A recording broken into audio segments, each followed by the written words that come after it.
globalization. First of all, what is it? I mean, globalization, used neutrally, globalization just means international integration. Okay, everybody's in favor of it.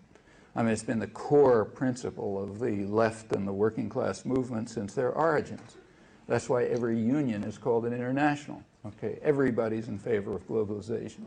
Now, the term has been appropriated by a narrow sector of power and privilege to refer to their version of international integration, the investor rights version.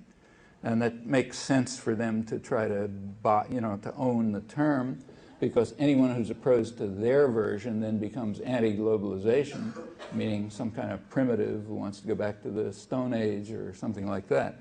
It's a bad error on the part of the critics of this investor rights version of integration to accept the term anti-globalization. They should not.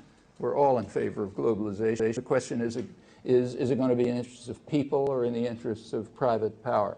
All right, now just using the term neutrally now, has it increased or has it decreased? Well, in many respects, it's decreased. Take what Adam Smith meant by it, okay? You're supposed to love Adam Smith. The core of free trade, according to Adam Smith, is what he called free circulation of labor, meaning people can go wherever they want. If you don't have that, you can't begin to talk about free trade. Well, if we measure that, what's happened to globalization? Globalization in the sense of movement across borders, that's declined. And in fact, what has increased, on the other hand, by other measures, globalization has increased very fast, like movement of capital.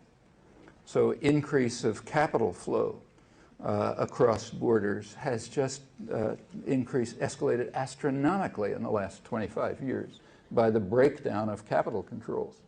The Bretton Woods system, the preceding 25 years, was based on control of capital movement. By that measure, there's more globalization. You measure by people, less globalization. By capital movement, more globalization.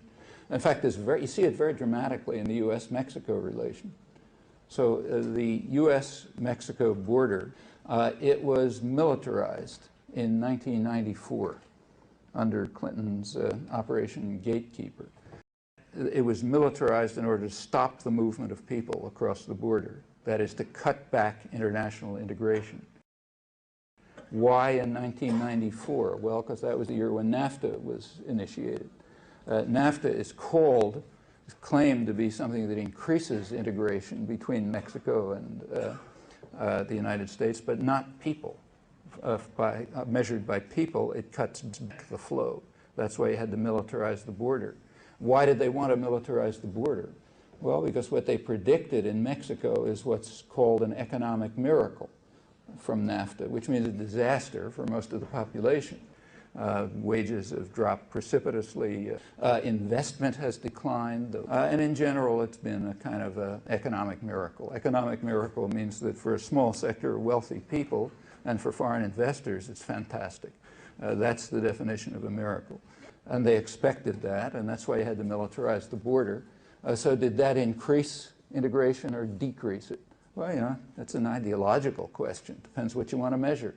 When you militarize a border to prevent people from moving freely, by Adam Smith's measure, it decreases it.